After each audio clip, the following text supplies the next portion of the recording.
Hi there, guys, and welcome to a Dash of Sports, the AFCON Show. I'll be your host and presenter, Dashiki Dash. And on today's show, I'm going to be giving you a roundup of all the games and what's been going on in the AFCON with my special guest for today, Coach Kojo of Free in Midfield podcast. And he's going to be helping me to round up the games. But before I start, don't forget to like, comment, and subscribe. Smash that like button, comment, and help me to get these subs up. I truly appreciate your help with that. And without further ado, let's get into it.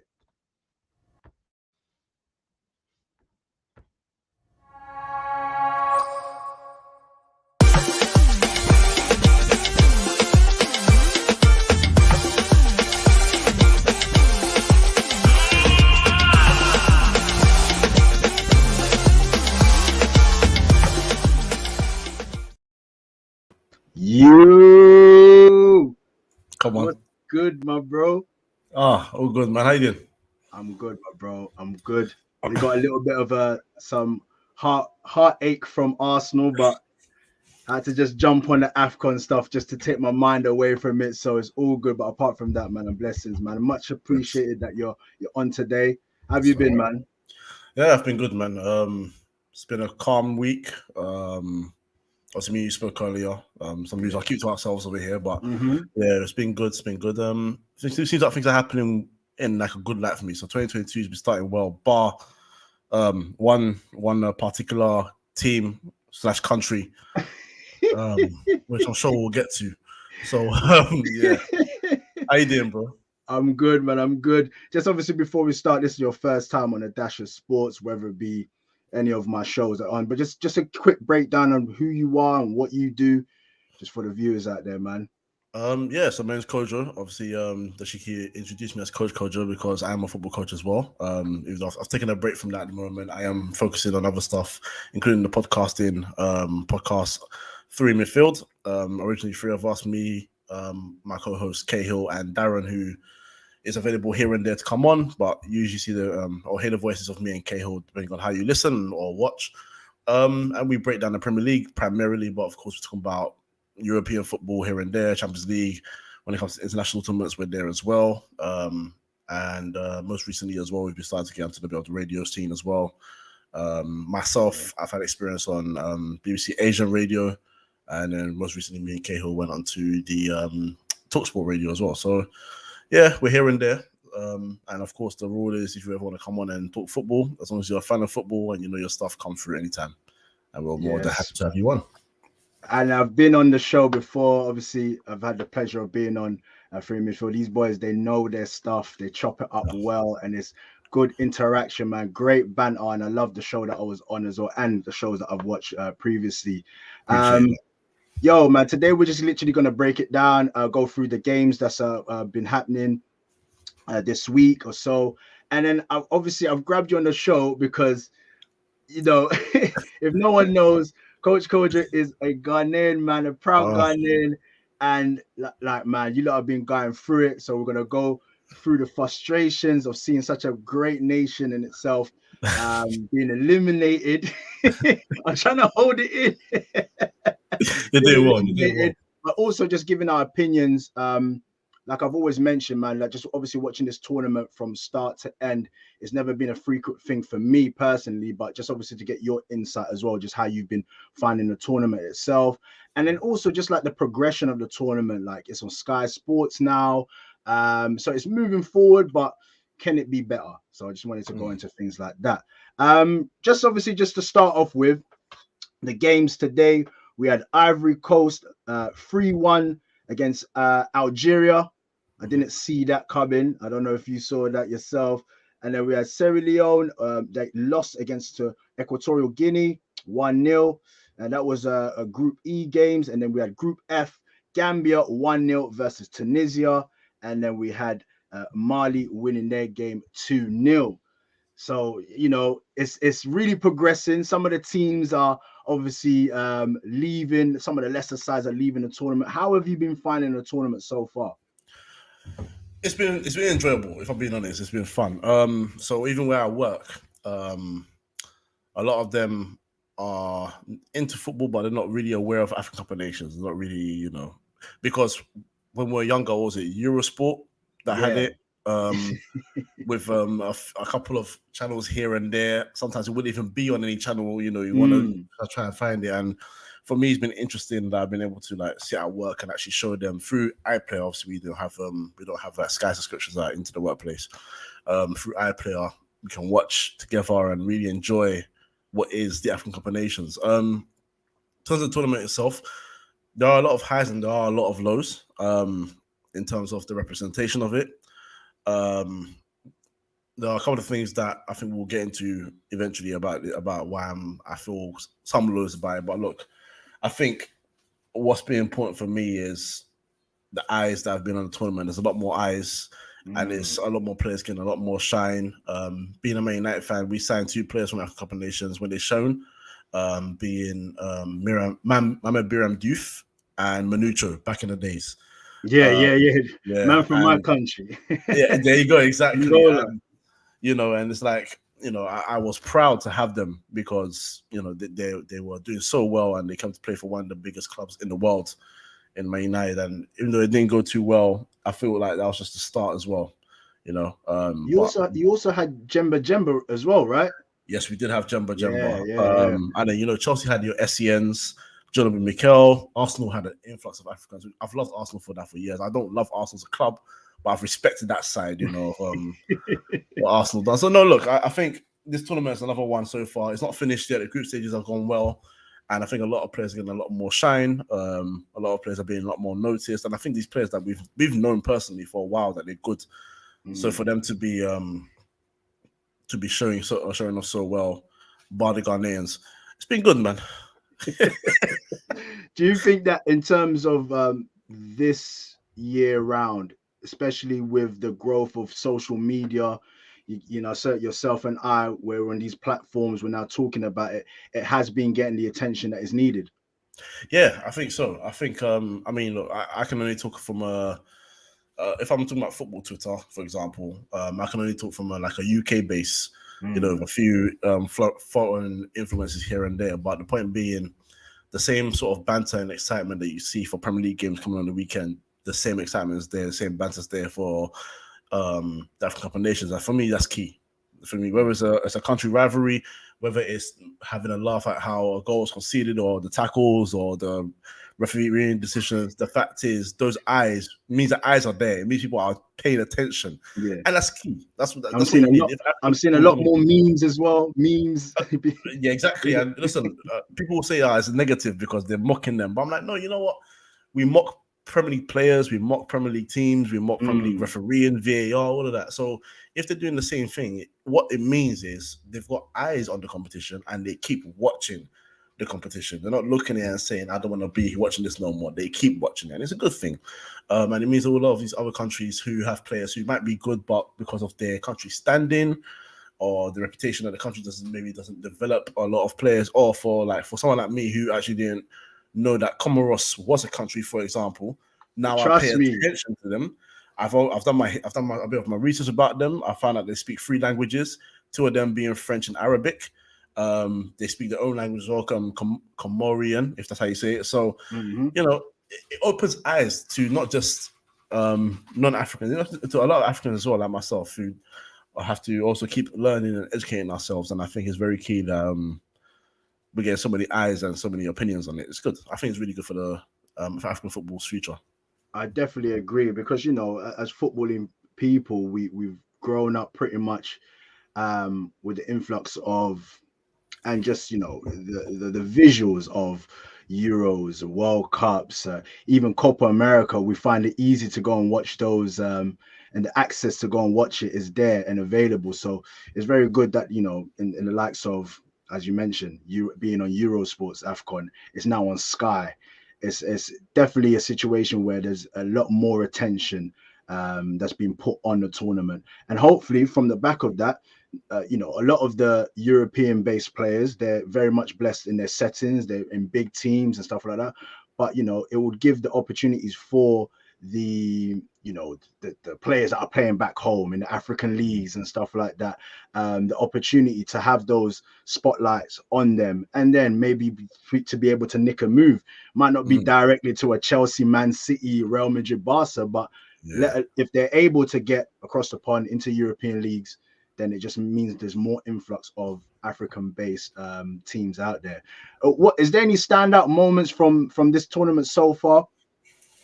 I can't lie. I'm not someone that likes an underdog story. So I've been paying attention to the big dogs, or the so-called big dogs anyway, doing their thing. And I think it's been very interesting to see how strong Ivory Coast and Nigeria are looking in particular, for example. Because I don't think I really noticed just how strong those teams are. They're loaded. Trust me, Gerald. Listen, I like Gerald as well. Listen, you're a cool guy, man. Trust me, we'll get there. Don't worry. We're gonna get into it. We're gonna get there, man. I like it. We're gonna get there. Don't worry.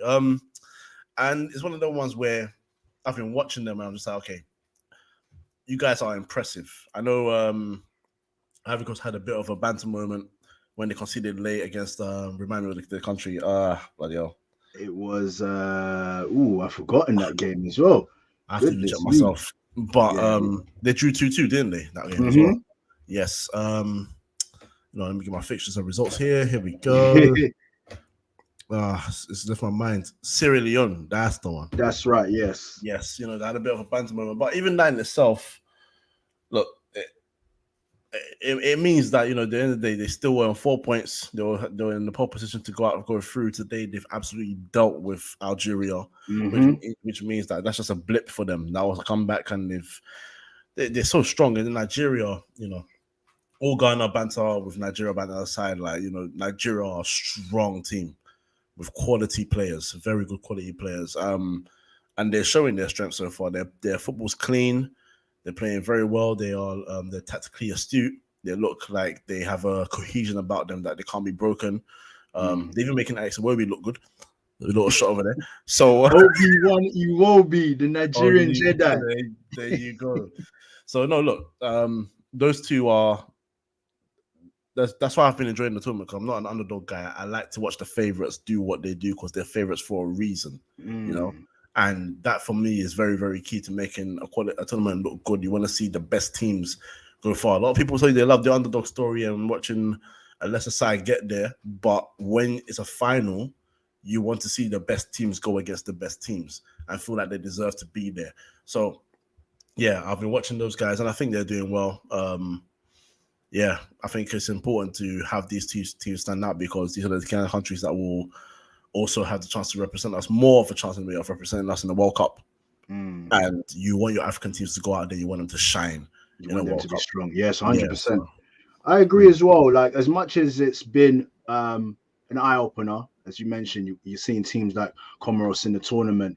You're seeing the likes of Sierra Leone making their first AFCON appearance. It's good. It's good for the story and stuff like that. But in terms of the benefit of the tournament, you want to see the strong teams.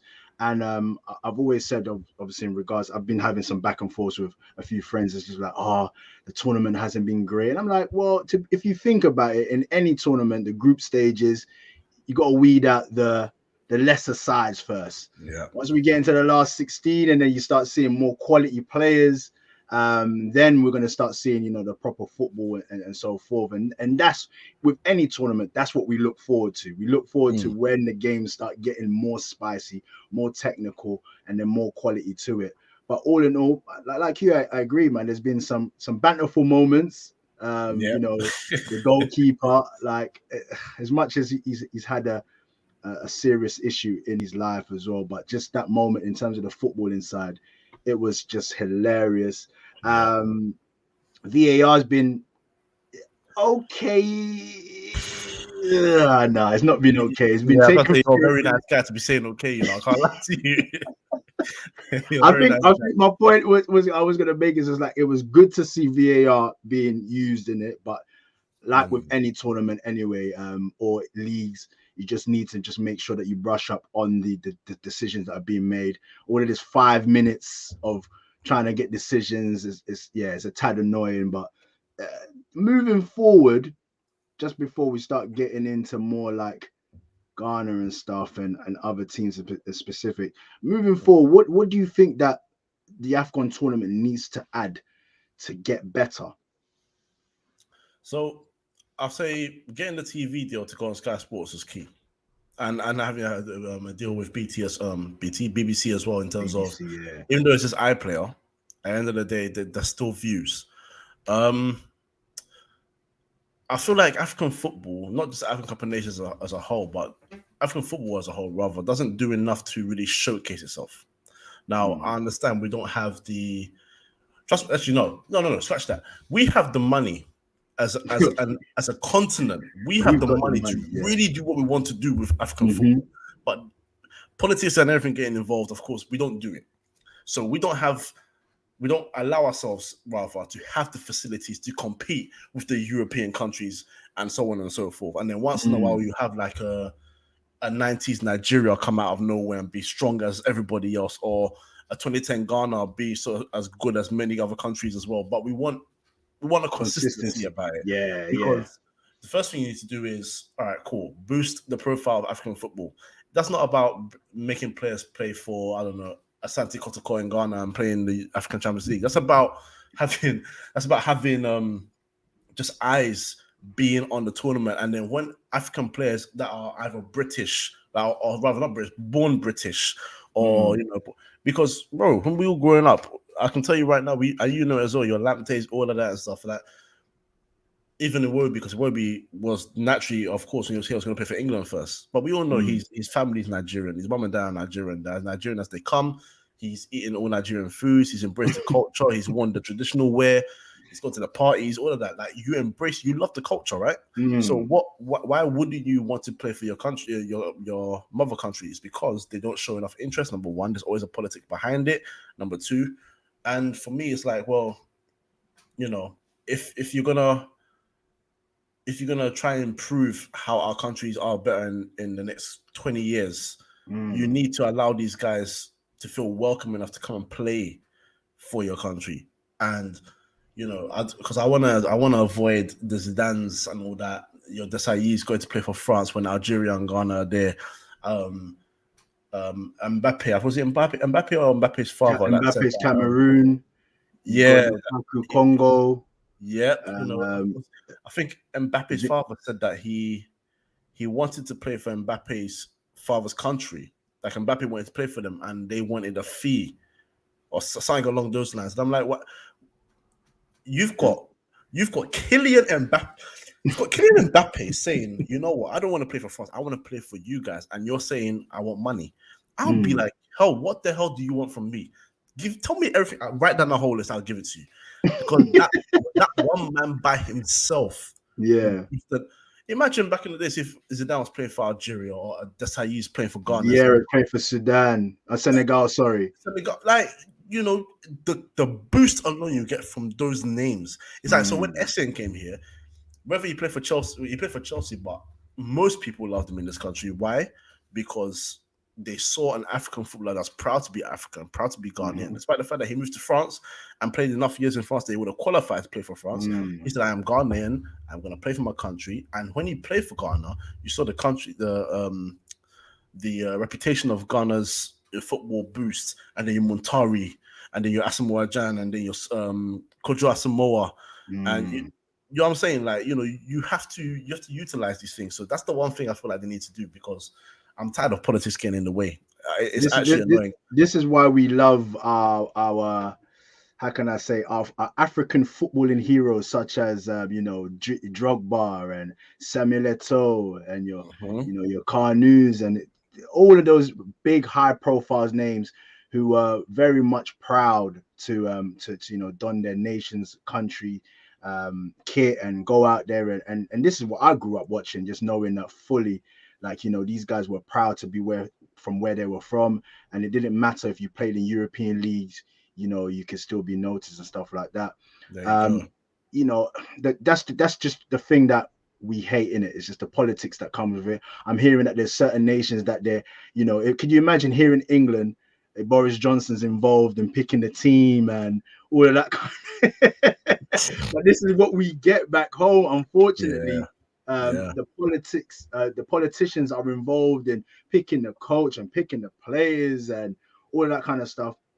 I'm just hoping, obviously the likes of Samuel Eto'o now, who's at Cameroon, and he's the president of the footballing association, that there can be that structure of like a real FA that can come and really take a hands-on approach in terms of the infrastructure of our national teams back home, and then just leaving it to the FAs, not to the agriculture guy, not to the guy that's holding the finance and all that, just the sporting minister, if anything, and the FA. Leave it to them and allow them to obviously do their performance and stuff like that, which is, this is what we're dealing with, unfortunately. But it's good to see AFCON on Sky Sports. Obviously, as you mentioned, we growing up, won't bet up our ages or whatnot, but growing up, we were just watching it on Eurosports, or any foreign, French TV or German TV. If anything, you can get it on your That's what I'm saying, bro. And like when I was younger, I didn't have Sky. So I used to go to my cousin's house on weekends and hope that I'd catch a game. That's how peak it became. When I got older, I told my mom, after school, I'm going to Rex's house, and she'll be like, "Oh, but Michael," I'm like, "No, I'm going to watch football. I need to go watch African Cup of Nations." Like, I'm saying, like, let me go and watch it and come home. Like, but that's the kind of thing I'm happy about now. That I know Sky is still a subscription service, but it's a lot more accessible to see Sky Sports than Eurosport. Yeah, and that's very key. You know what I'm saying? In terms of streaming. So let's just quickly now just turn to the table, because we're now entering the last 16. I believe there's maybe one more round of games or so. I think everyone's played 3 now, actually. Sorry, say that again. I think everyone's played 3 now. Yeah, everyone's played 3. So so we're literally going into the last 16. So if we look at Group A, that's Cameroon's group, the host. We'll touch on Cameroon as hosting the AFCON as well, because they've really brought light to it, and I always like to see the home countries doing as best as they can, go as far as you can, because they're the ones that are conducting the vibe and creating that vibe in the nation itself. So we've got Cameroon and Burkina Faso who have qualified. So is it one team from each group? So I believe it's 2, and then you have the best loser, sort of like what the Euros do now, don't they? That's right. So Cameroon, Burkina Faso in Group A. We've got Senegal and Guinea in Group B. Morocco and Gabon who have qualified. This is Group C, Ghana's group. So we're going to get into that very shortly. Group D, Nigeria and Egypt. Mo Salah still continues to plod on in this tournament. I'm sure Liverpool fans are not happy, but by the likes of the way they beat Arsenal today in the EFL Cup, they're not missing him. Group E, we have Ivory Coast and Equatorial Guinea who have qualified for their group there. And then we have Group F, Mali and Gambia who have made it through. So if we go to Group D, Group C, and then we have your home nation, Ghana. Man, take the floor, bro. Just let me know, because would you say it's a shock that they've been knocked out, or is something that maybe you was thinking it could happen? It's a shock that they got knocked out in 4th place. It's not a shock that they got knocked out. When approaching the tournament, if I'm being brutally honest, I didn't have much expectation for Ghana anyway. I didn't count Ghana amongst the favorites to win it. I didn't think Ghana could run a tournament where they would pull out performances, because quite frankly, I don't believe in a lot of the players. Okay. That's the honest truth. And I mean, for anyone that's listening right now, imagine I'm a Man United fan and a Ghana fan. How many players do I believe in? After you've combined the squads here, how many players do I actually believe in right now? Real talk. Look, thing about Ghana is this, right? If you look at the younger players coming through now, Ghana have a plethora of talent now starting to rise and become better players and believe in their talent. Even some players that didn't go, for example. I've only seen like a small sample of his ability, but the young Ghanaian that plays for Roma, another Jan, one that Mourinho really likes as well. So there's talent coming out there, and there's players that are playing in the Premier League that we haven't got playing for us yet, for example Cho or Lamptey, for example. And then even in Spain, I know it's a difficult one because he grew up in Bilbao And when you grow up in Bilbao, you are Basque. They see you as one of their own. And if you leave, fine. But, you know, are you going to play for Spain or not? Naki Williams is another one as well. And, you know, he's someone that actually talks so much about how proud he is about his Ghanaian heritage, about his mum, because she took a gamble and left Ghana to go to live in Bilbao, of all places, and, you know, build a living for her and her sons. And, you know, there's so much talent out there. But then what happens is, and it goes back to your Kevin Prince Boatengs as well, because, you know, the Boateng brothers, him and Jerome, obviously grew up in Germany. One played for Germany. One was going to play for Germany until he had a little injury situation with Michael Ballack. And he found his way to Ghana. And, you know, under the circumstances, I wasn't best pleased, because I was like, well, you're only playing for us because that situation happened. There was no intention to play for Ghana in the first place. But at the same time, it's like, well, did Ghana really make it interesting for you to come and join them in the first place?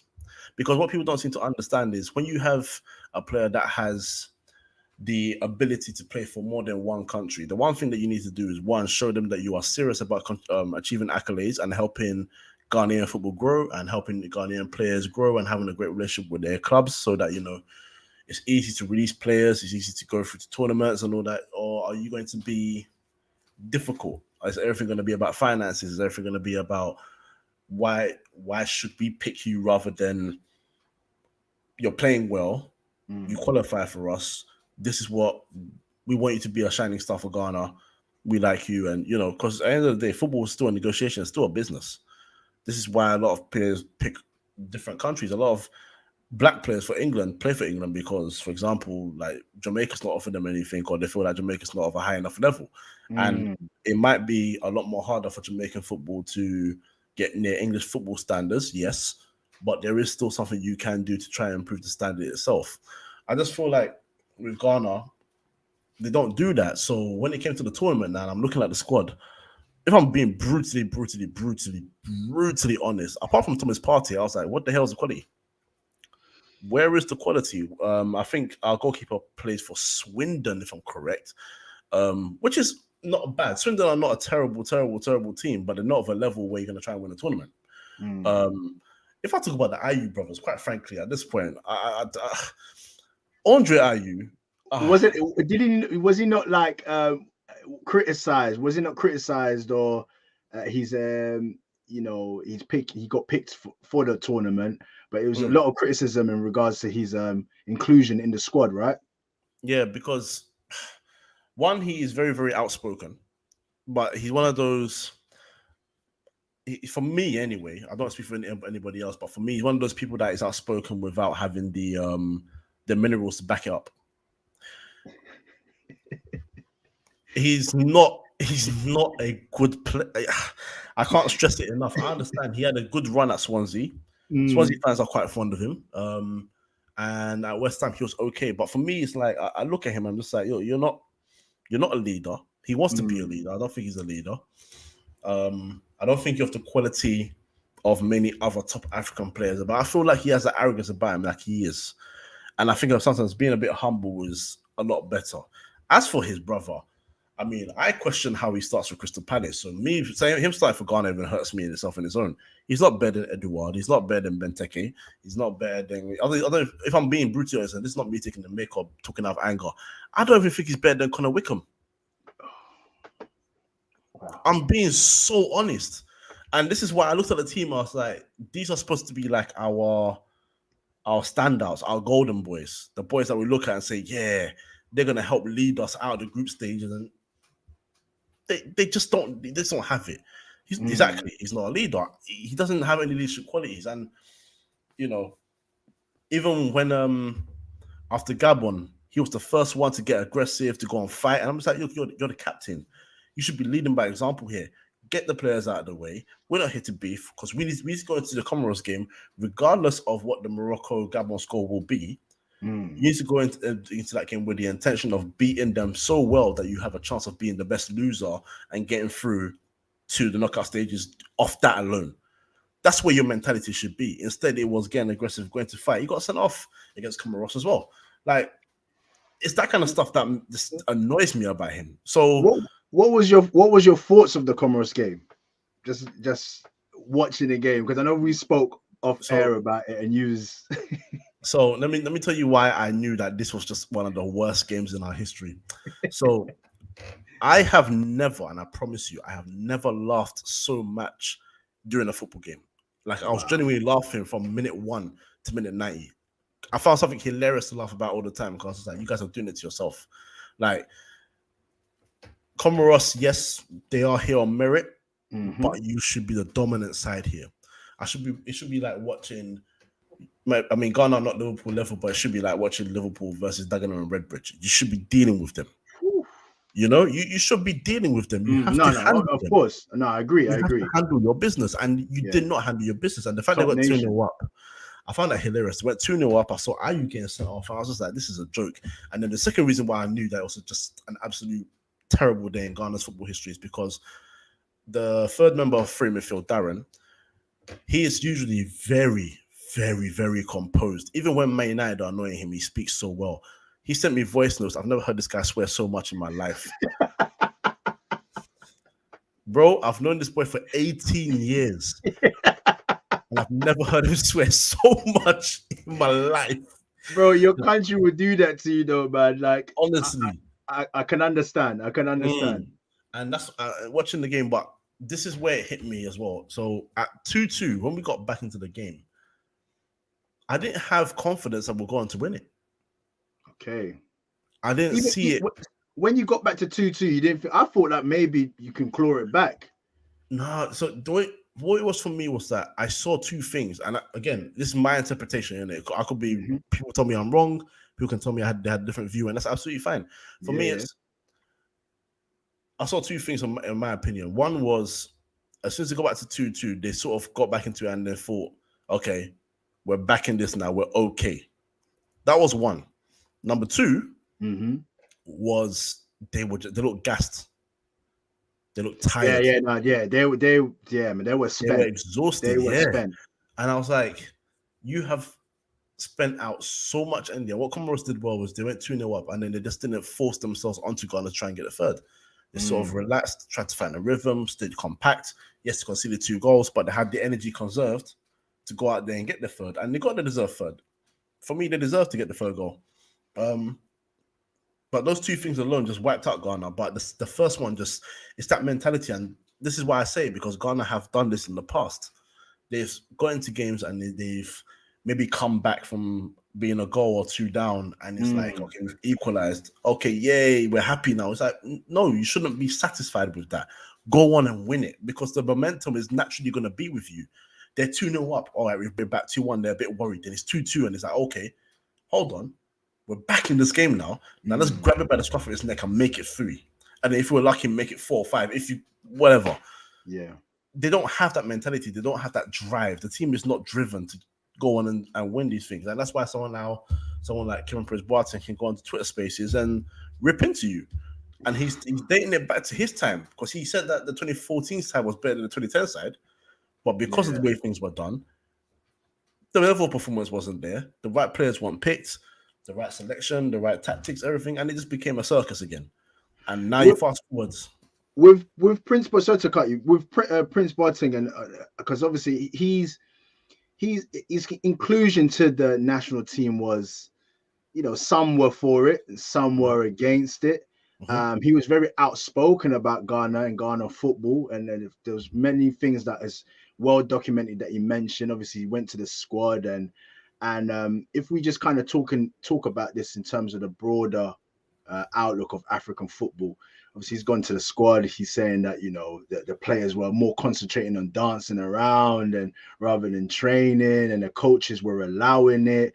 There weren't really there weren't no real authoritative figures in terms of like the players coming together to try and win. And he obviously speaking about this in regards to like big clubs, big nations who are almost there in regards to competing in the world stage as well. Do you think he was right in his what he said? I mean, he's talking from his experience, so I can't tell him that he's wrong. I mean, if he's gone to a camp and a training camp and he's seeing focus on entertainment rather than training, Baby Jets. You see that guy? I'll do this. If we talk about him as well. Man, we're gonna be here. Listen, we're gonna be here till midnight if I start on that guy, bro. Trust me. I've never liked him. Even before that miss against Uruguay, I never liked him. Oh man. But he's talking about his experience. I can't tell him that he's wrong, because I would be annoyed as well. Look, whether it's a friendly, whether it's tournament qualification, or whether it's the actual tournament itself. If I come to a training camp and I see that the focus is from the players anyway, is not more on training and getting better, drills, all of that, and the coaches are sort of laid back and relaxed about it. If that's a culture that's been given to these guys, why would I want to be part of that?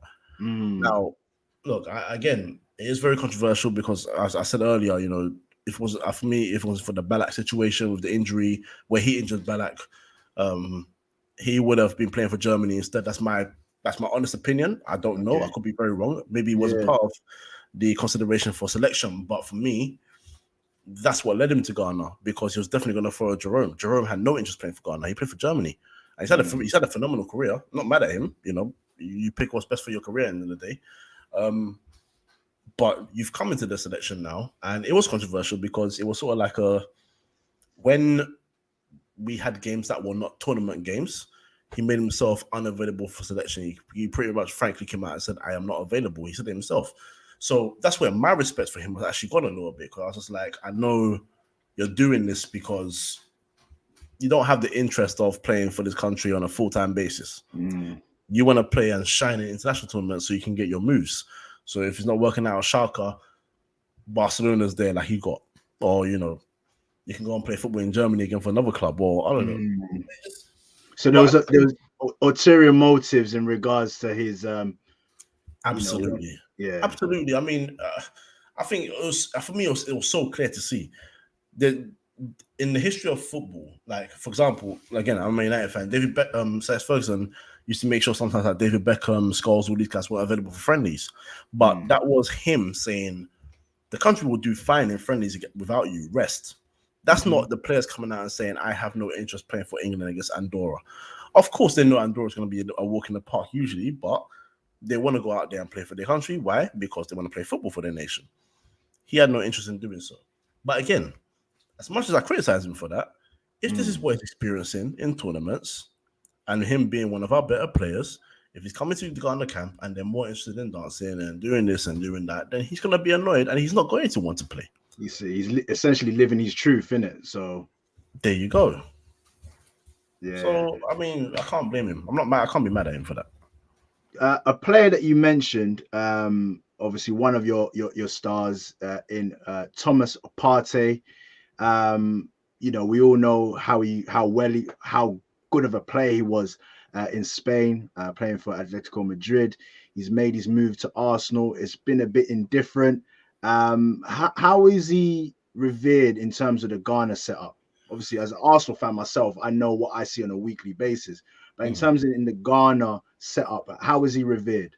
Oh, he's the diamond. He's our biggest player right now. You know, if you're talking about Ghanaian midfielders in the past, Apia, SEN, you know, so he's seen as the next guy, because you are the guy that plays for Atletico Madrid.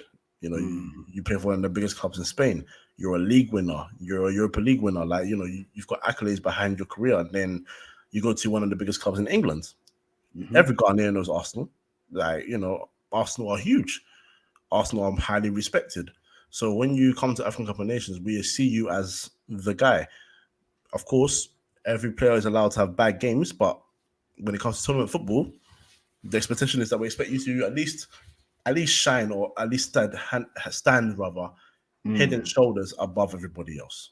That is the be-all and end-all of that. And he did not do that. He's not the only one, of course, but if you're the star man, the eyes are all on you, you didn't do that. The same way you got to, he hasn't step up. Exactly. You haven't got the reputation of Ronaldo, but Ronaldo, if Portugal get knocked out, who's the first person they look at? Despite all their quality, who's the first person they look at? Argentina, if they don't win tournaments, despite all their quality, who's the first person they look at? So when you are the diamonds, who do we look at? You. And quite frankly, he hasn't performed. So It's painful. I know, man. I'm so sorry to do this to you, but You know what? You know what it is here? I'm happy you did this because in one of the group chats I'm in, like it's not just Ghanaians, like it's everybody in it, but it's a football group chat, and this guy, Usman, you know Usman actually, I think you know Usman. He's been like asking me, yo, like what's happening with Ghana, all that, and I told you, my response is with an England flag to say, yo, I'm English today, bro. Leave me alone. Like, I'll post that. I'll go on YouTube and get the video of Nigel Farage singing Rule Britannia. Oh my goodness! Hey, listen, I'm British, man. I'm English, man. I love you, Dad. No, we're not doing this. But truth be told, I've been fuming about this because you're not the only one. You're not the only one. Many of my Ghanaian friends as well. They want to vent. They want to vent, bro. Because I don't. For them, it might be different, but for me, it's like, even though I didn't expect you to win the tournament, just it's about pride, man. Yeah, you can't go out losing the way you did. 1 point out of 9 is pathetic. You know what I'm saying? Like, for a country that has won it before, for a country that's been in 2 World Cups in the last 10 years or 12 years, or whatever year we're in now, like, we expect a lot more from you. Like, just at least get out of the group stages. That's the bare minimum expectation, and you couldn't do that. You were nowhere near doing that. And that, for me, is a damn shame. So, you know, I think for me as a neutral, and this is how I saw it as well, just, you know, my country's not in there, Angola, and also my other country, DR Congo, they've not made it.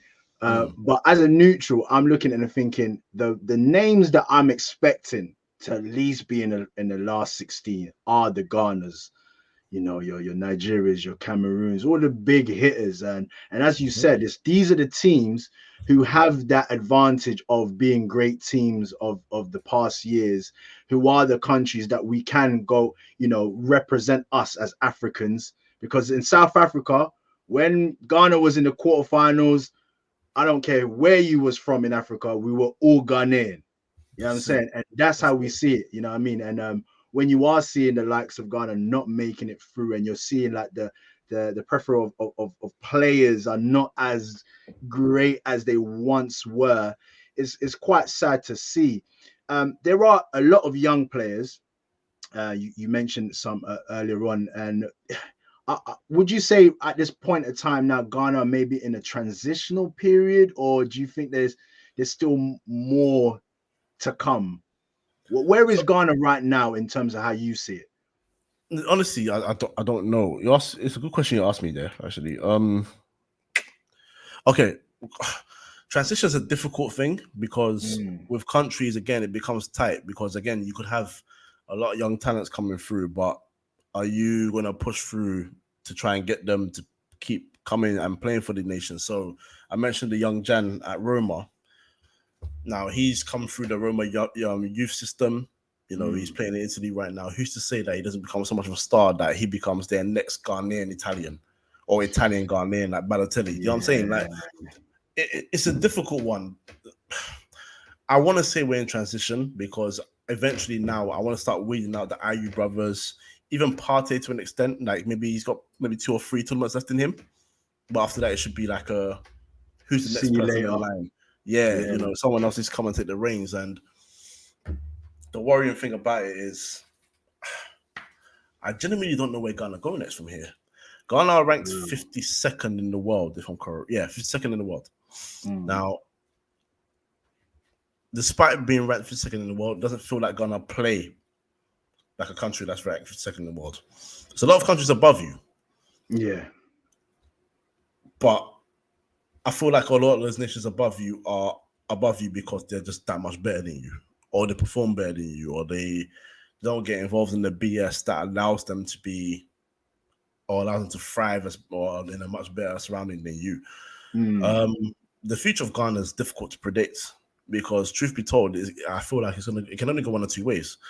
Obviously, talking like Captain Obvious, it's either it goes really, really well or really, really badly. But I feel like it's going the negative way, and I don't want to be negative about it because I forced myself to try and be positive about Man United until the writing was really on the wall saying, yeah, listen, there's no way your club is now, you know. Now I'm sitting on podcasts calling Man United Gucci Everton. Like, you know, so what are Ghana? What are Ghana like? What international Nottingham Forest? I don't know what they are anymore. So look, man, it's it's a tough one right now. It's a tough one, but I don't have much hope. With I want to ask this question because I don't really, when it comes to managers of international football, I just think to myself, man, you really got an easy job, to be fair. Just get these players to play. But is there a situation in terms of the manager? Maybe does he need to be changed? Is a new direction in coaching? Where would you see Ghana need to move forward after the exit of AFCON, the AFCON exit? So Ghana tend to actually go through managers like they're Watford. Hey. So I actually don't know. I don't know. I actually don't know who or what. I feel like he's gonna get fired. Firstly, the current manager, I feel he's gonna get fired. But where do we go next? See, this is the thing. Now, the reason why we pick certain managers is because we don't have we don't have the reputation nor the selection of players to entice a manager to come and say, I want to manage Ghana. I don't think we have that, and I don't think we even have the what's the word I'm looking for? We have the right kind of proposal or package to offer good to elite level managers. I feel like we offer the bare minimum. You get to manage a country. You go and see players. When you select them, you can apply your own tactics or whatever. But there's nothing that will really grab you. I don't even feel like our managers live in Ghana. What's his name? Milovan Rajevac? Yeah, I feel like he manages and then gets on a plane and goes back home. So now based off the back of that, what is your opinion in terms of us African nations and homegrown coaches or homegrown managers versus foreign managers? Where do you lie on that? So we quite frankly, they don't do a damn thing, do they? Let's call a spade, man. Let's call a spade. So in the Ghanaian Premier League, rather, I say National League, in the Ghanaian Premier League, every manager's Ghanaian, and there are some managers out there, the ones that managed your Hearts of Oak, and so on and so forth, that actually have good tactical nous.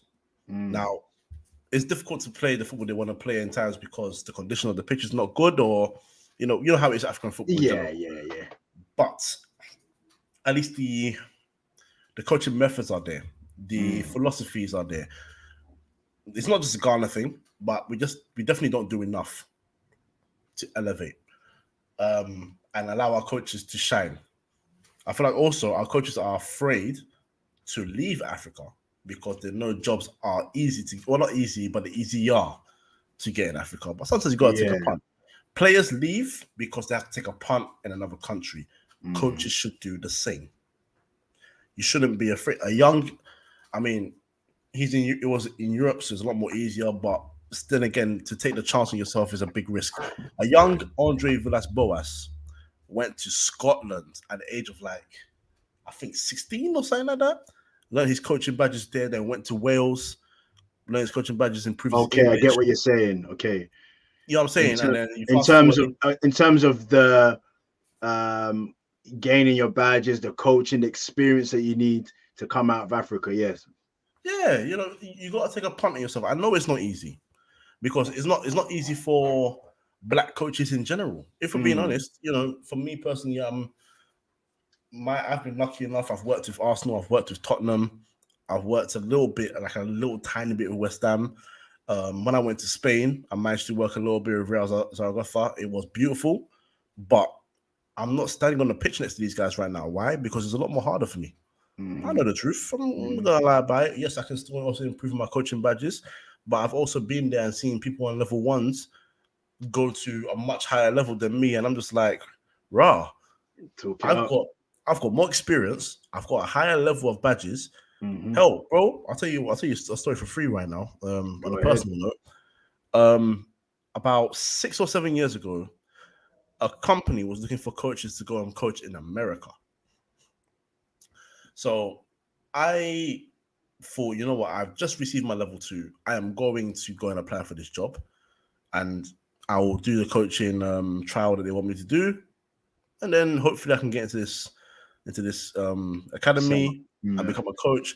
Is it a risk to go to America and leave my family behind? Absolutely. But at that time, I was thinking, you know what, if you don't take a chance yourself, you know, who knows? I gave them, because I had worked for Arsenal for about 4 years prior. I did a drill where I knew that this drill was not seen by many, because I've seen it for myself and I've gone to other places, and when I've done it, it's always been like alien to these guys. But for me, it's such a simple passing drill. I do the passing drill, and the coaches, they love it. They adore it. Like, wow, we've not seen this before. And I'm like, okay, good. We sold it well then. We've done well. Like, you know, I've gone out there and I've taught them how to do it in 2 minutes. They're doing it. The guys are like, whoa, we're excited here. And then this other guy, he was Welsh, white guy. He was a level 1. And he did a coaching thing as well. And, you know, his session was good. I'm not trying to downplay it. He was actually very good at his session as well. But I had known from the impression that I'd given these guys versus the impression that he had given to them, I knew that man was better. We had face-to-face interviews, and I am very, very, if there's one thing I know for myself when it comes to ability of anything, when it comes to interviews, I'm very, very assured. My English is concise. I get to the point. I know how to deliver my methods, everything. And funny enough, everyone, I don't know why it was, but everyone was really quiet for his one. And you could hear that he wasn't as concise as not just me, many other people in the room. He and 2 of our white guys went over. 2 level 1s and 1 UEFA B. I'm a level 2 and I got beaten by 2 level 1s. Why? When I asked the coaches, like, why, what can I do to improve? One of them said, you don't have to do anything to improve. Just keep going up in your badges. Like, so if I don't have to do anything to improve, why am I not going with you? Like, it don't make sense. Like, I don't want to play the black. Is it of the race sort of thing? Race card, I don't even like calling it the race card, because other people call it the race card because they feel defensive. But I didn't want to pull any sort of, like, you know, is it because of my race, or, you know, are you worried about something? I was just like, okay. Excuse me. You just told me that I've got nothing to improve on, but just keep doing my level badges, my badges level, so that I can make in the professional game. So if that is a situation where, you know, I am a damn good coach, I should be going above the level 1. That's off principle alone. Because if I was a level 1 and then this guy told me he was a level 2, I would have been sitting there thinking, he's definitely going. There's no way I'm going. Why would I get ahead of a level 2 who has a lot more experience than me? It don't make sense. Yeah. It's definitely a situation where I think you made a very good point there in terms of the encouragement that African coaches need to make that transition, especially, you know, coming out of African leagues. You need to go to Europe. You want to get into the best leagues, and the best leagues are in Europe. Are there opportunities there for African coaches? We don't know. It seems like it isn't. But this way it goes, it comes hand in hand. The better that our tournaments get, the better our countries get, the more pull and drive. We need a strong entity in it. We need somewhere where, when you're looking at African footballs, and I'll put it even more into a better context for people to understand even further. You're looking at like Mo Salah right now, and he should be decorated with like the world accolades right now, and he's still missing out. We've seen the likes of Drogba, we've seen the likes of Yaya Toure, we've seen the likes of Eto'o, players that should have been decorated on many occasions on the world stage, and they're missing out. And it is basically on how we're seen as a continent, how we're seen in terms of football and stuff like that. But at the same time, as much as we are seeking approval and want to be noticed as great, we also have to help ourselves and cut out some of the the Right. stuff that we see that just does not help our cause. The corruption, everywhere is corrupt, but like just all the kind of things that comes with it. Yeah, like obviously, in terms of you gave your answer in regards to where you would see whether you would prefer a foreign coach or a homegrown coach. Do you think it'll make a difference? Yes. In terms of players that are then recruited to the country, because you said the other coach that barely comes to, he coaches and then he will just fly off. He doesn't live in Ghana. Maybe he's not looking at the homegrown talents. Does he have a good scouting network? Like, those kind of things. Well, this is why I say that. I feel like there's a lack of care. I think if you're like Sven-Göran Eriksson coming to manage England, you'll keep going to games and looking at these players and talking to them because you want them to.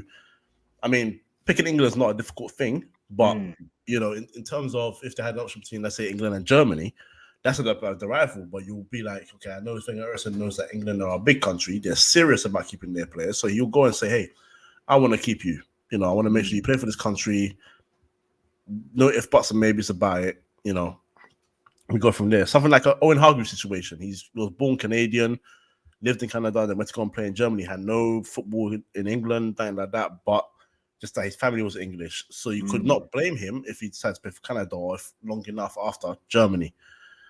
And, he played for England because they sold it to him. Now, I can tell you for free, personal experience, I have never once seen a Ghanaian manager go to even watch the days of Solomon Montari.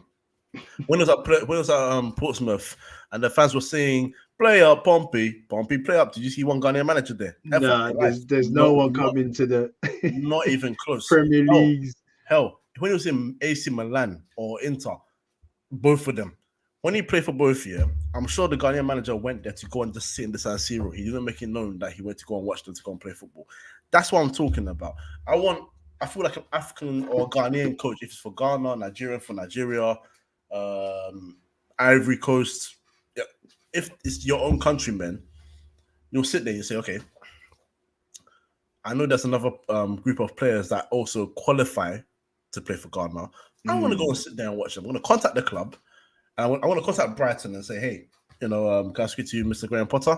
I want to sit down in the stands, watch you guys play, but I also want to go and talk to young Tariq Lamptey and let him know that Ghana are interested in getting him. Because it's one thing making a phone call and saying we are aware of you and we want to bring you in. It's another thing actually going out there and watching, literally sitting in the stands. Yeah, I get what you're saying. Bad game, whatever. Even if they they're suspended for the game or they're injured, sit in the stands with them, sit in the VIP box with them, and just watch the game with them and just be like, look, I'm here with you. I want you to know that I want you to be part of it. Because whether I'm a short-term manager or a long-term manager, I want to set the foundation. I want to set the standard. And this has to continue. So if they sack, let's say, for example, I go into the future, I start managing Ghana. I manage them 2 years, I get some players in, I do this kind of thing I'm talking about. You can sack me. For whatever I do wrong, you can sack me. The one thing I'll say to them is, either you let me talk to the next manager or I'll talk to you. And I just want you to let you know that the reason why these guys are coming is because I keep in contact with them on a personal level. I want to show that interest. I'm going to watch them. It's like a scouting job, isn't it, bro? When your team wants a player, they will send scouts to go and watch them. Sometimes you see the manager in the stands watching the player because he's made it fully aware that he wants to go and see these guys playing. Tsimikas, people talking about Tsimikas. Where has Tsimikas come from? Liverpool were looking at him for a while, and they had scouts in there. He was aware. When the move came, he was still shocked because he didn't think, oh, well, they've come to watch me, but Liverpool are Liverpool. Andy Robertson, I'm never going to play ahead of him. But the fact is, they still wanted you, and they made it clear that they wanted you, and they looked at you. Sykes Ferguson used to do the same thing. Arsene Wenger used to do the same thing. Jose Mourinho used to do the same thing. What's stopping Ghanaian coaches from doing the same thing and watching their players? The thing I'll add to that, the thing I would say to that is the opportunities to do things like that. And I just think that where we just lack in a sense is like the package in itself is like, obviously we have to oversell in it in everything that we do.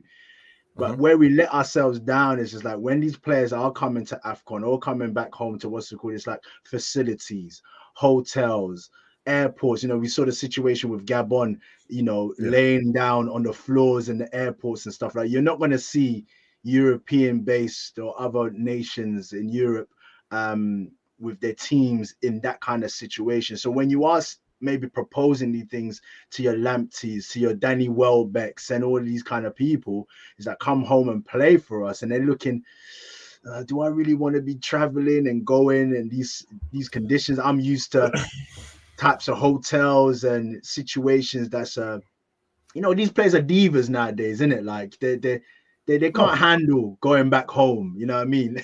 You're actually spot on. You're spot on, but this is where I was sort of alluding to earlier when we first started speaking at the beginning of the show is we don't take care enough of our players or even our facilities. Yeah. So look, I think we all had a laugh of the Ivory Coast goalkeeper when he fumbled, right? But what killed me about it, I wasn't even laughing at the fact that he dropped the ball for the goal or his face like glancing into the like someone has stolen his goal or something. Like he just dropped like a bit like bare bread on the floor or something. Like that wasn't what got me. What made me laugh is the fact that his knee pretty much sunk into the grass. Okay. And I'm like, again, I understand that you don't have the facilities of these other countries, but the money is there to build it. Just even the grass, just make the grass a little bit better. Build a 4G pitch. If a university can do it, a whole nation can definitely do it. You know what I'm saying? Yeah. I went to what university was it? It's in Egham. Is it Royal Holloway? Royal Holloway. Royal Holloway University. They've got a beautiful 4G pitch. It's outstanding. It's beautiful. And they allowed us to use it on multiple occasions. Like it's just like a park. I understand that some old school people prefer the grass and all that, but when you're playing at this level, knowing that some of your players play at the highest level, you have a duty to look after these players and other players as well that you would hope can also get to the higher levels of football as well and elevate your nation. I'm not going to be too harsh on Cameroon because I also know that they're going through a civil war at the moment, more through the southern areas of the regions of the country. But you made a huge move in making Eto'o your president. So you have to continue a standard with that. And what that means is if Eto'o is now your president, you now have to make the moves to come and say, okay, now we need to improve the facilities that we have. We need to have backup plans. So like you're saying, they're sleeping on the floors, laying down in the airport, all that. Yeah, all of that kind of stuff needs to all cut that out. Kind of stuff. All right, exactly. So, you know what? We understand that this nation is flying through here, or they're supposed to land here. Now, let's have a backup to the hotel situation. Every club is going to have their section in different hotels. Let's give out these 25 rooms for them, but lock off another 25 just in case something happens.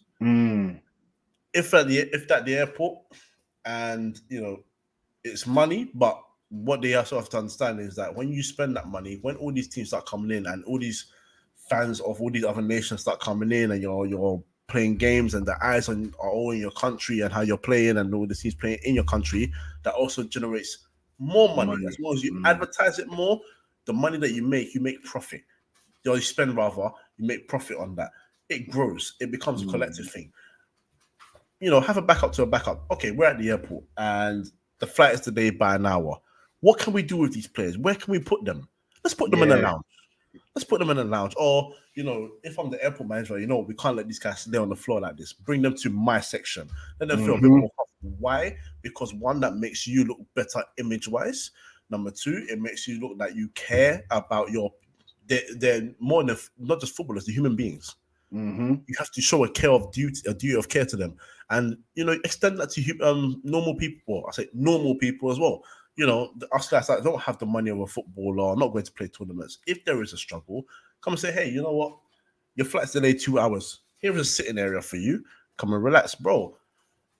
Just before, well, not even just before, when COVID was starting to hit, just before the official pandemic where we couldn't go to work and we couldn't leave the houses anymore, I had to leave Spain because I was living in Spain for about 6 months or 7 months at that point. And I was like, I can't live there. I have to come home naturally. My flight back to what was it? Stansted. My flight back to Stansted was delayed by like, I think by like 4 hours. A guy grabbed us and said, hey, despite COVID, I don't care. I'm going to bring you to this sitting area. And then what we're going to do is when the plane lands, we're allowed to board, we're going to walk outside in this section and we're going to take you out. Why? Because we don't need to be sitting on the floor doing nothing. Yeah, that was a big shock to see the Gabonese team on the floor like that. And this is what I was saying, that, you know, the duty, like you were saying as well, the duty of care needs to be there. And this is all part and parcel of the image of our continent, the image of the game itself, and how we need to move forward with that. But man, we can speak on hours upon hours in terms of like the way the continent is in regards to football. And I would love to have that conversation another time as well. Just to quickly touch on before we leave the show, and that just in terms of the goal scorer, how have you been finding the goal scorers, man? Top goal scorers, we've got Abubakar, who's number one. He's currently got 5 goals. You got Kone of Mali, 3 goals. And then you got Kazri of Tunisia with 2 goals. Did you think it was going to be a high scoring tournament, or did you think, is this what you was expecting? No, yeah, I was hoping it would be a high scoring tournament because just like the Premier League and every other league these days, defending sucks. It's terrible. So it's one of the ones where I was like, okay, you know what? I want to see carnage. I want to see goals. Yeah, and all that. That's why I was kind of laughing as well. Also, on top of seeing his knees sinking to the grass, it was funny to see another goal go in that game because you want that drama. It adds to the excitement of the tournament. You want that drama. You want that excitement at the end. And even if it's comedic, you're like, yeah, you know what? I saw a game of 4 goals and it was split between 2. That's excellent. Yeah. Look, I think I even forgot Kazri. Kazri is a good player. I actually forgot about him as well, actually. But Abubakar, I'm not surprised. That guy's a goal scorer, man. He's always been a goal scorer. Do you know what? I did it when I was thinking about top goal scorers and I was giving my prediction at the start of it. He didn't come to mind, but he's hungry for goals, man. He's like the games that I've seen him play. He would do anything. He's looking to brush his teammate out of the way. He's like, he is hungry for goals, and sometimes you just need that type of hunger as a striker. Is anyone else that stands out for you in terms of strikers or even just players in general? Is there any standout players? Oh yeah, Jordan Ayew.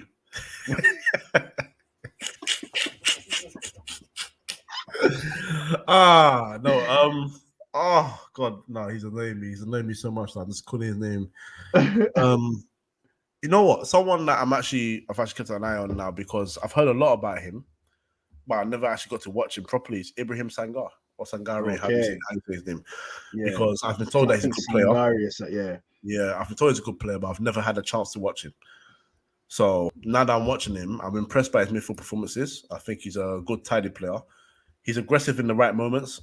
He's not just about tough tackling or just trying to do box to box without thinking about when he's running and where he should be positional wise. It seems that he's very, very aware and alert of where he needs to be and what he's doing.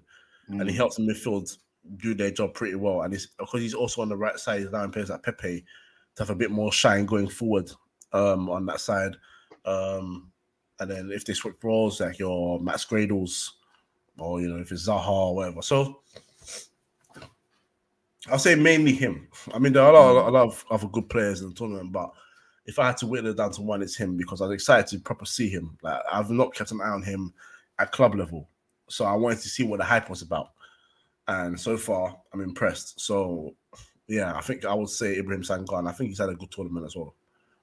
Brilliant. All right. And just to round it off, we're now obviously, like we've been saying, and we're going into the round of 16. I'll give the fixtures or the teams as they're set. The first game or the games that we played will be between Burkina Faso and Gabon. Uh-huh. Then you've got Nigeria versus Tunisia, which Ooh. you can see Nigeria. Ooh. I don't know. It's a tough game. It's a tough game, but I reckon Nigeria will get past that fiction itself. We've got Guinea and Gambia. Then we've got Cameroon, the host, Cameroon versus Comoros. Comoros have done well to get themselves into the last 16 there. So either way, they will enjoy it. You've got Senegal versus Cape Verde, Morocco and Malawi. Then we've got Ivory Coast, Egypt, and then we've got Mali.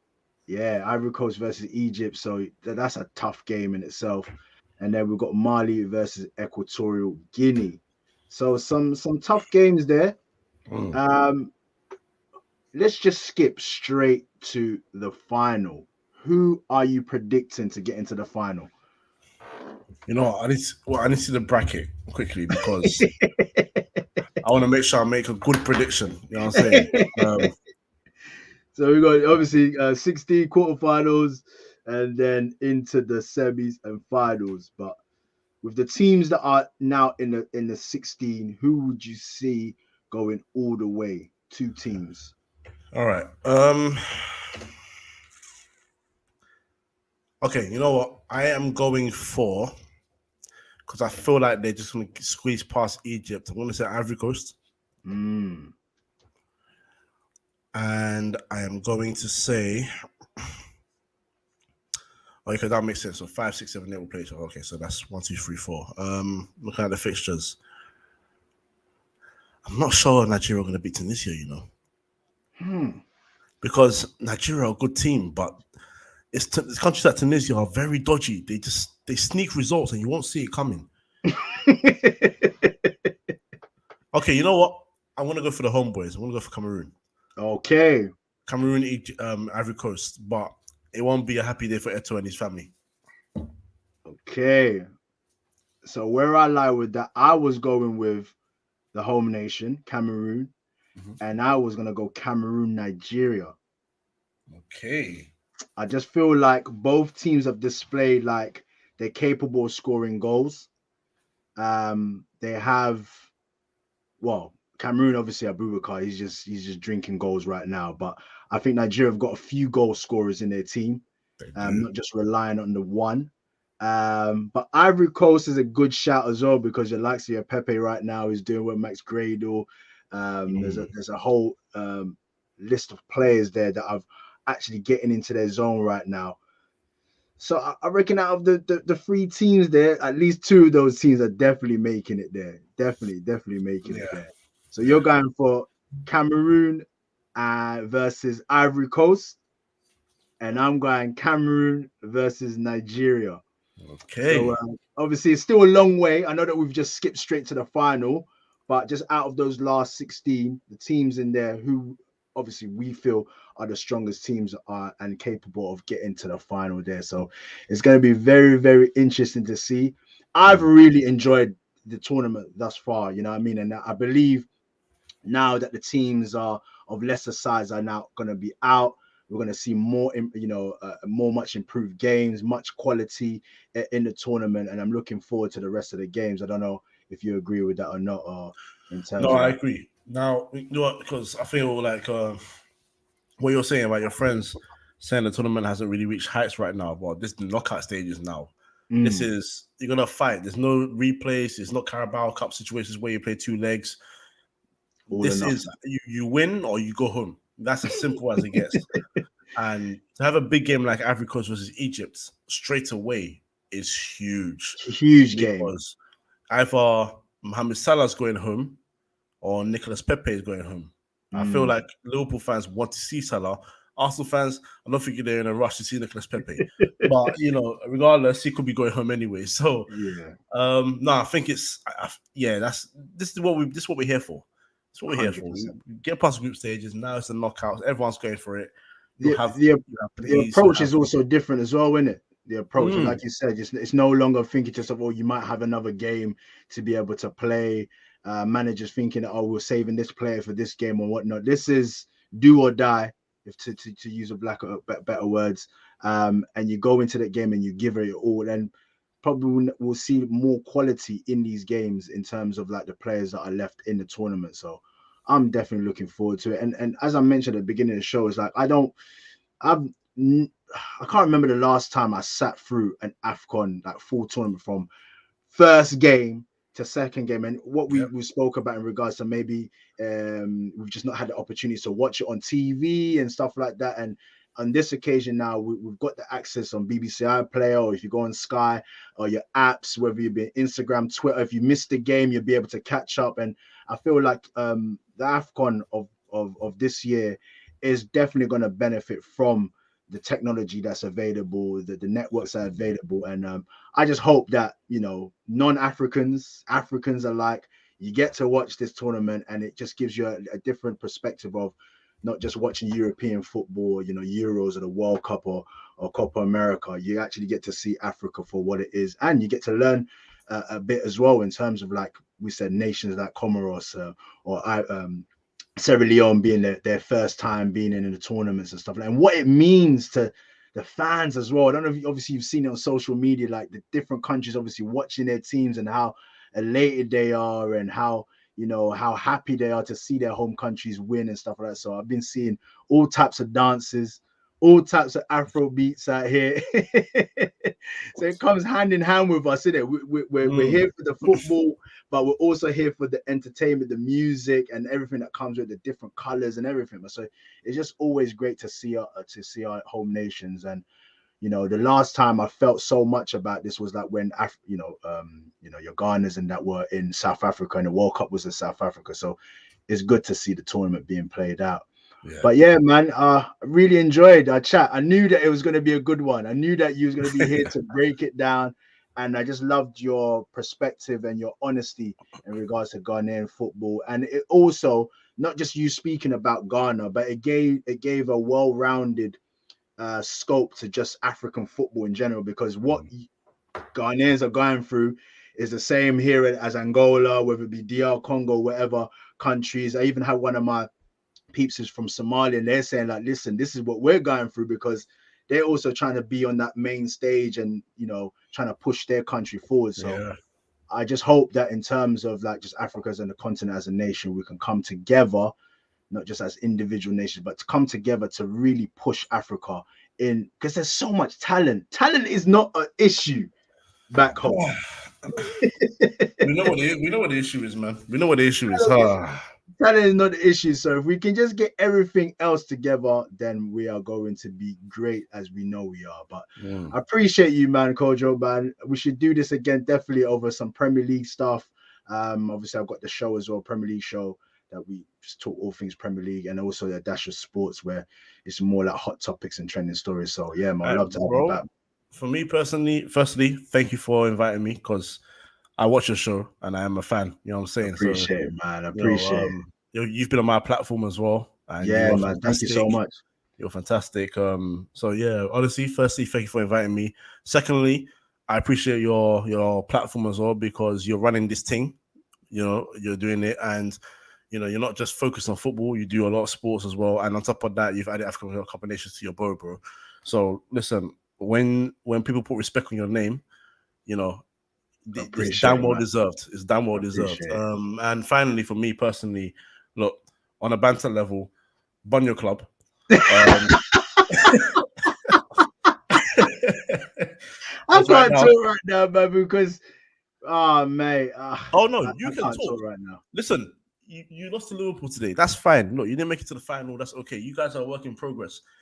We got spun 5-0 by them on our turf. They're supposed to be our biggest rivals. Imagine Tottenham coming to Arsenal and spinning them 5-0. It will never happen. You guys still have respect for yourselves. We postponed that game, boy, because we see what they did to Leicester. So I don't know about that. At the end of the day, still, you guys are still kind of respectable, man. Listen, I don't call Man United in the morning. I call them Man Red like it's Pro Evolution.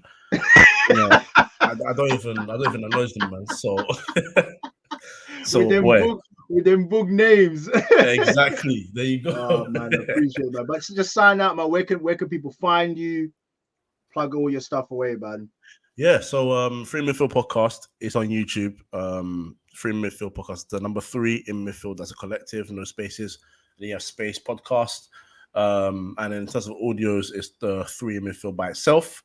So that's your Spotify, your SoundCloud, your Apple Podcast. In terms of your socials, that'll be your Twitter, your Instagrams, your Twitch, which I'm not doing a very good job of promoting right now.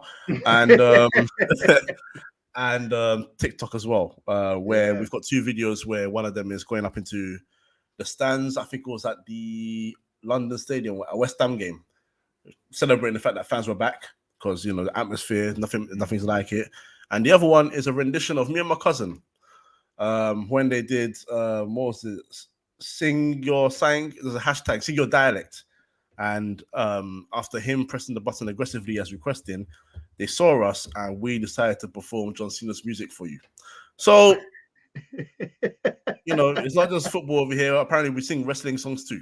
Bro, I'm a big wrestling head myself, man. Royal Rumble's coming up, so yeah. Hey, bro, man. Listen, if you want to do a show talking about WWE and the new I'm guys, here for it. I'm here. Let's do it. I'm here for it, bro. We'll definitely do it. Definitely.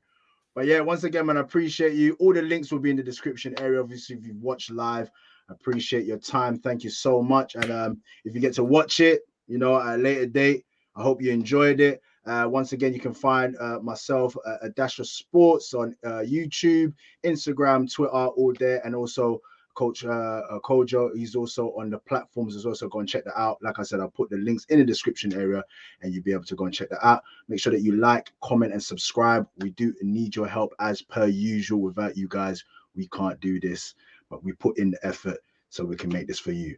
With that being said, until the next time here on a Dash of Sports AFCON show, peace.